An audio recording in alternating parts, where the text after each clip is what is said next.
संसदः वित्तसंकल्पनासत्रम् अद्य प्रभृति समारभते। अप्रैल मासस्य षष्ठीं यावत् भागद्वये आयोजयिष्यते सत्राणि। गतदिने समाचरिते सर्वदलीय समुपवेशने प्रशासनेन विपक्षसहयोगम् अभियाचितम्। उक्तं नियमानुगुणं प्रतिप्रकरणं चर्चिष्यते।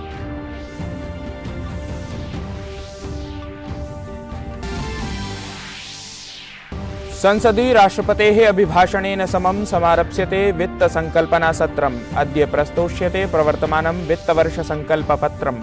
वित्तमन्त्रिपदासीना निर्मला सीतारमणवर्या प्रस्तोष्यति देशस्य आर्थिकं सर्वेक्षणम्।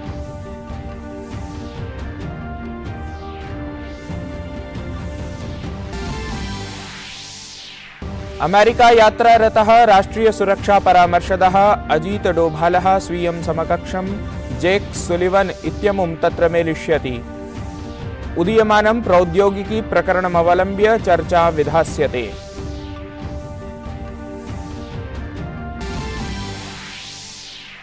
देशे G20 समूहस्य अध्यक्षतान्तर्गतम् आयोज्यमानानि सन्ति सम्मेलनानि। प्रवृद्ध्याधारित शिक्षा समेधनमुद्देश्य चेन्नई नगरे समारप्स्यते शैक्षिक कार्यान्वयन समूहस्य मन्त्रणा।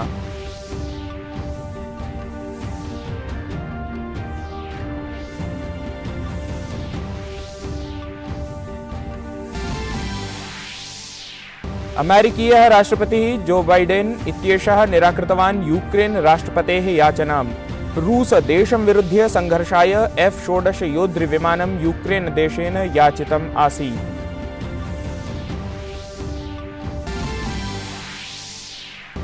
पाकिस्तानस्य पेशावरस्थे आरक्षिक्षेत्रीये कस्मिंश्चित् मस्जिदे आत्मघात्याक्रमणम्। मृतानां संख्या विवर्ध्य 6 परिमिता जाता।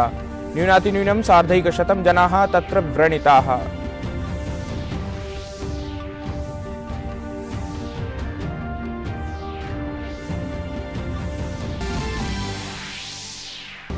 भोपाले समारब्धाः खेलो इंडिया यूथ गेम्स इति क्रीडाः।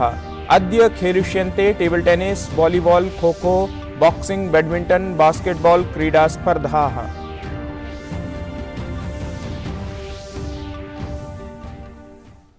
अभिवादये, अहमस्मि गवीषद् द्विवेदी। अत्र भवतां स्वागतम् एतस्मिन् डीडी न्यूज़ वार्ता प्रसारणे।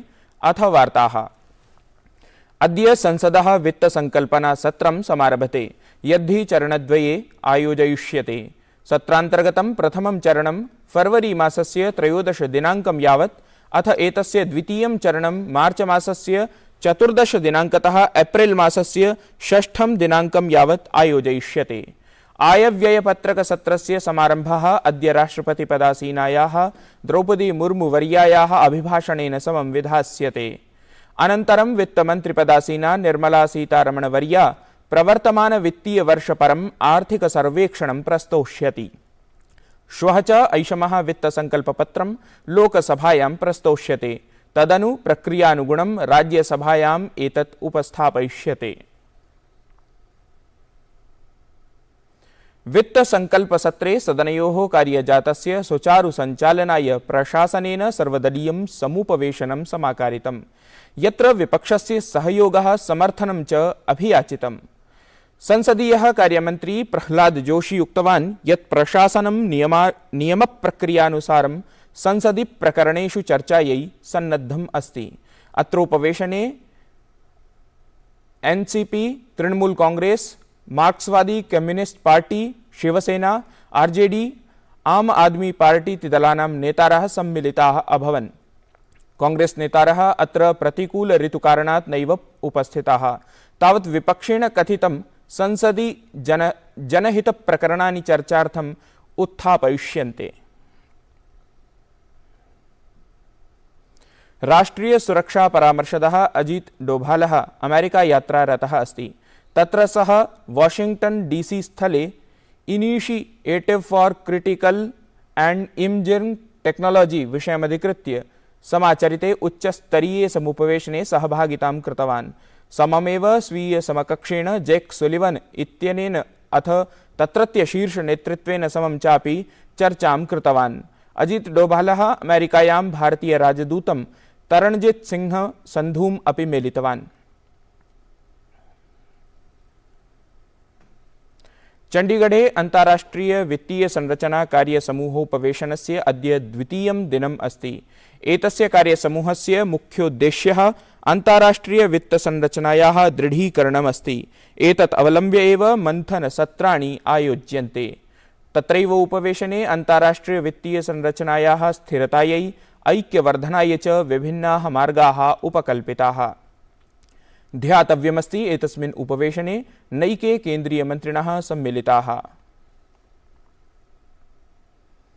भारतस्य अध्यक्षतायां G20 समूहस्य प्रथमम् अन्ताराष्ट्रियं वित्तीय संरचना कार्यसमूहस्य मेलनम् अभवत्। उपवेशनस्य उद्घाटनसत्रं सम्बोधयन् केन्द्रीय कृषि कल्याण मन्त्री नरेन्द्र सिंह तोमरः उक्तवान् यत् विज्ञानेन नवाचारैः च भारतस्य विकासः तीव्रगत्या सञ्जायते।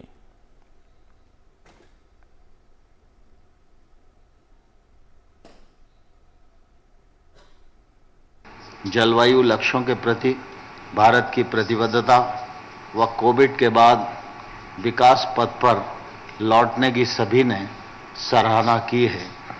विज्ञान व नवाचार से भारत का विकास तेजी से हो रहा है। ये दोनों भारत के भविष्य के साथ गहराई से जुड़े हुए हैं। हमने डिजिटल सार्वजनिक बुनियादी ढांचा बनाने के लिए प्रौद्योगिकी का लाभ उठाया है।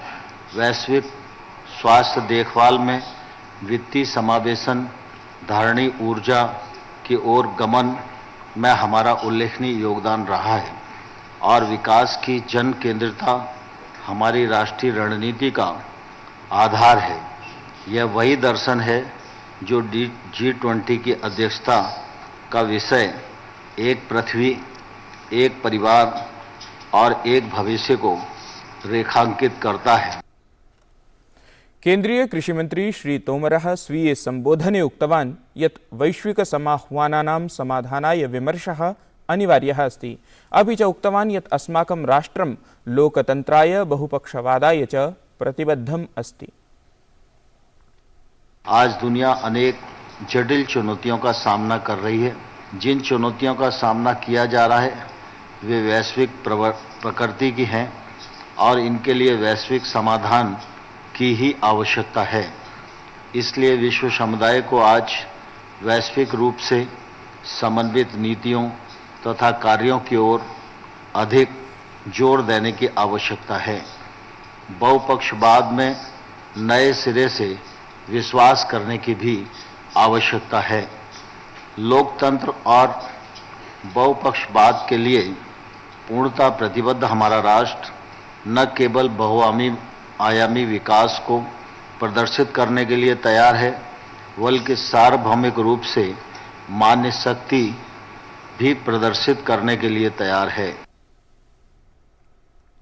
भारतस्य G20 अध्यक्षतान्तर्गतं वित्तीय समावेशनं स्वास्थ्य आधारभूत संरचना पर्यावरण पर्यटन सन्निभेषु प्रकरणेषु G20 समूहस्य सम्मेलनानि विधीयमानानि सन्ति। अस्यामेव श्रृंखलायां चेन्नईनगरे प्रविध्याधारित शिक्षा समेधनमुद्दिश्य शैक्षिक कार्यान्वयन समूहस्य मन्त्रणा आयोज्यते। अत्र सम्मेलने अन्ताराष्ट्रिय संघटनानि समेत्य G20 समूहस्य 13 सदस्यदेशाः अथ अतिथिदेशाः अपि सहभागितां समाचरन्ति। प्रधानमन्त्री नरेन्द्र मोदी फरवरी मासस्य 6 तिथौ कर्णाटकराज्यं गमिष्यति। तत्र सः बेंगलुरुनगरे इंडिया एनर्जी वीक इत्येतस्य समारोहस्य उद्घाटनं विधास्यति।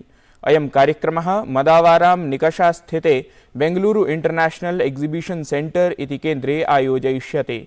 तत्र कार्यक्रमस्य उद्घाटनानन्तरं प्रधानमन्त्री श्री मोदी तुमकुरु स्थले हिंदुस्तान एरोनॉटिक्स लिमिटेड इति समवाय सम्बद्धस्य उदग्रयान यन्त्रागारं राष्ट्राय समर्पयिष्यति। सममेव प्रधानमन्त्री तुमकुरुतः चिक्का नायकाना हल्ली तिप्तूर स्थलं यावत् जलजीवनाभियान परियोजनायाः आधारशिलां स्थापयिष्यति। सूचना प्रसारण मंत्रालयः प्राशासनिकेतर प्रसारकेभ्यः परामर्शं प्रख्यापितवान्। मंत्रालयेन गतदिने सैटेलाइट टीवी चैनल इति उपग्रह दूरदर्शन संचार वाहिनीनां प्रसारकैः समं विमर्शः समाचरितः। अत्रान्तरे सुनिश्चितं यत् प्रसारकैः प्रतिदिनम् अर्धहोरावधये लोकसेवासम्बद्धानां कार्यक्रमाणां प्रसारणम् अनिवार्यतया करणीयम्। अत्र प्रसारणे राष्ट्रियमहत्वयुताः शिक्षा, कृषि, ग्रामीण विकास, महिला कल्याण, पर्यावरण, सांस्कृतिक रिक्थसन्निभाः विषयाः समाविष्टाः स्युः। ब्रॉडकास्ट सेवा पोर्टल इत्यत्र वेब फलके प्रसारकाः एकम् अन्तर्जालाधृतं मासिकं प्रतिवेदनं पञ्जीकरिष्यन्ति। अवधेयं यत् गतवर्षस्य नवम्बर मासेपि मन्त्रालयेन भारते दूरदर्शन सञ्चारवाहिनीभ्यः कतिपय दिशानिर्देशाः प्रकाशिताः आसन्। राष्ट्रपति भवन स्थितम् अमृतोद्यानम् अद्यारभ्य सामान्य जनतायै उद्घाटयिष्यते। उद्याने दर्शकाः ट्यूलिप पादपानां 12 प्रकारान् द्रष्टुं शक्ष्यन्ति। एतेषु पादपेषु ट्यूलिप पुष्पाणि विभिन्नेषु चरणेषु विकसितानि भविष्यन्ति। ऐषमः उद्यानमेतत् प्रायः मासद्वयार्थम् उद्घटितं भविष्यति। सामान्य जनतायै एतत् उद्यानं प्रत्येकं सोमवासरं विहाय मार्च मासस्य 26 दिनं यावत् उद्घटितं भविष्यति। तत्रैव मार्च मासस्य 28 दिनाङ्कात् 31 दिनं यावत् केवलं विशेषश्रेण्याः दर्शकेभ्यः उद्यानप्रवेशः कारयिष्यते। एवं कृषकेभ्यः, दिव्यांगेभ्यः, रक्षाबलेभ्यः, आरक्षिभ्यः, जनजातिसमूहेभ्यः पृथक् व्यवस्था कृता अस्ति। यात्रावधौ विशिष्टस्य पुष्पस्य, पादपस्य, वृक्षस्य वा परिज्ञानाय उद्याने QR कोड व्यवस्था अपि परिकल्पिता अस्ति। उद्यानस्य दर्शनेच्छुकाः www.rashtrapatisachivalaय.gov.in इति वेब फलकेन स्वीयम् आरक्षणं कर्तुं प्रभवन्ति।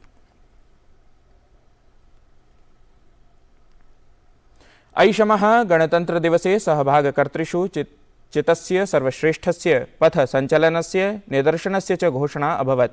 विशेषज्ञानां गणेन अथ च माइगोव माध्यमेन आयोजिते ऑनलाइन सार्वजनिक मतदानेन विभिन्नाः परिणामाः उद्घोषिताः, यत्र केन्द्रीय रिजर्व आरक्षिबलस्य पथ सञ्चलनवृन्दं CAPF श्रेण्याम् अन्य सहायक बलेषु च अपि सर्वश्रेष्ठस्य सञ्चलनवृन्दस्य पुरस्कारं प्राप्तवत्।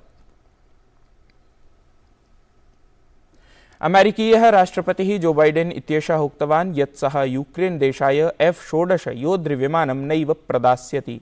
अवधेयं यत् यूक्रेनस्य रक्षामन्त्री गतसप्ताहे उक्तवान् आसीत् यत् यूक्रेन देशाय अमेरिकातः, जर्मनीतः च योद्धृविमानानाम् आपूर्तिः विधास्यते, परं बाइडेन उक्तवान् यत् सः पोलेण्ड यात्रां करिष्यति। ध्येयं यत् यूक्रेन राष्ट्रपतिः व्लादिमीर जेलेन्स्की रूसस्य विरोधे युद्धार्थम् अमेरिकातः योद्धृविमानम् अभियाचितवान् आसीत्। पाकिस्तानस्य पेशावरस्थे आरक्षिक्षेत्रीये कस्मिंश्चित् मस्जिदे विहिते आत्मघाती विस्फोटे मृतानां संख्या विवर्ध्य 60 परिमिता जाता। न्यूनातिन्यूनं 150 च जनाः व्रणिताः सन्ति। विस्फोटमेतत् तदा जातं यदा मध्याह्ने नमाज इति प्रार्थनायै प्रभूतसंख्यायां जनाः मस्जिदे एकत्रिताः आसन्। आरक्ष्यधिकारिणाम् अनुसारेण मस्जिदे 250 जनाः उपस्थिताः आसन्। विस्फोटकारणेन मस्जिदस्य कश्चन भागः नष्टः अभवत्। अत्रावसरे आतङ्किगुल्मेन तहरीके तालिबान पाकिस्तानेन विस्फोटस्य उत्तरदायित्वम् अङ्गीकृतम्। पाकिस्तानस्य प्रधानमन्त्रिणा शहबाज शरीफेण अस्य कृत्यस्य निन्दनं कृतम्। पीडितेभ्यः च सर्वसम्भवोपचारार्थं निर्दिष्टम्। असौ आक्रमणकारिणः विरुध्य कठोरप्रतिक्रियायै अपि निर्दिष्टवान्। भोपाले समारब्धाः खेलो इंडिया यूथ गेम्स इति क्रीडाः। अद्य तत्र table tennis, volleyball, kho-kho, boxing, badminton, basketball क्रीडाः क्रीडिष्यन्ते। भोपाल में एक रंगारंग उद्घाटन समारोह के साथ ही देश की सबसे बड़ी खेल प्रतियोगिता का आगाज हो गया है। मध्य प्रदेश के मुख्यमंत्री शिवराज सिंह चौहान। एतत् वार्ता संस्करणम् अधुना सम्पद्यते। अभिनववार्ताभिः सह पुनः उपस्थास्यामः। तावत् मङ्गलं भूयात्।